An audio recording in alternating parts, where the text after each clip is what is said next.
Hi everyone, Hannah White here. This is my Ignite talk, kind of my big, huge takeaway from this class and everything that I learned and the big things that stuck out to me. So my focus for this presentation is strategy 1, provide a clear and understandable vision of the learning target. Strategy 2, use examples and models of work and weak work. And strategy 5, use evidence of student learning to determine the next step in teaching.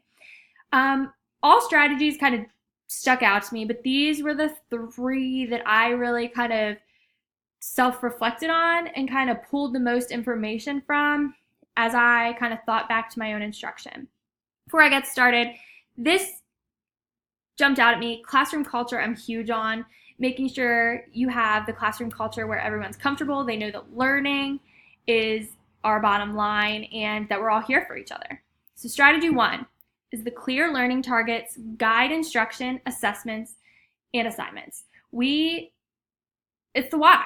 Like, why are we doing this? Why are we learning this? Students need to know it. You need to know it. Helps us stay on track as well. How to make the target clear to students. You can simply share the target as is, in any language, or you can change the target into student-friendly language and then share it. Also, rubrics. I think the strategy talked a lot about rubrics, which kind of leads me to how I share the why. My students have IEP goals, very specific needs. I have realized that even with my younger kids, I'm kind of sharing their IEP goal without kind of sitting down and looking at the IEP. It's important that they know why we're working on what we are. Also, rubrics, I use them a lot. It's how I do all my data collection. And I've learned that students are interested in what I'm writing down, so sharing that rubric with them. Do students know the why? I had an interaction with a student. He didn't want to come to my session. Why? He goes, why do I have to come with you? I asked him why, and he recited everything we work on. So he knew those learning targets. Strategy 2, students are able to evaluate examples of work. We guide students on how to make judgments about accuracy and quality of work. Super important.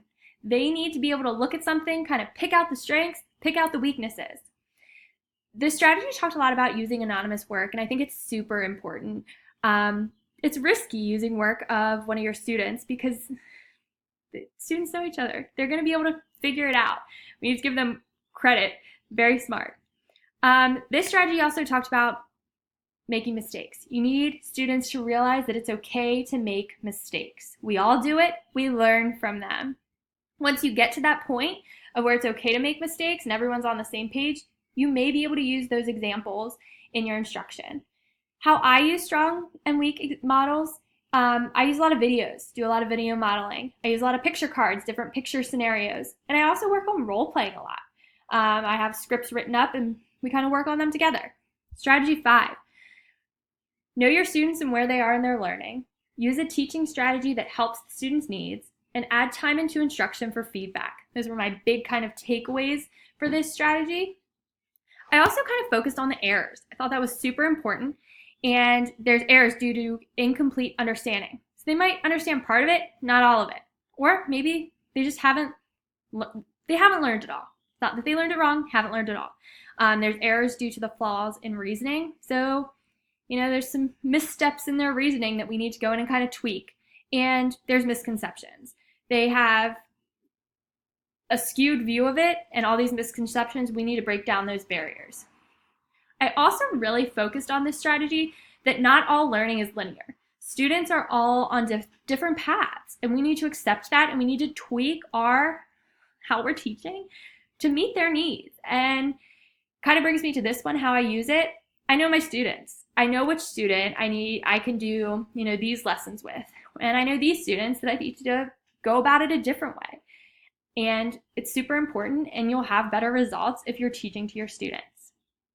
So my big wrap up for all of this is, even though I just focused on these strategies and how I see them in my classroom, I see all the strategies. And they're all super important. And I found it interesting how they all build on each other. And the strategies may not have ever been laid out for me like this, but as I went through the chapters, I was able to figure out what I was doing and maybe different ways to do the things I was doing. So in general, I just learned how to use assessment better with my students. Thanks for listening.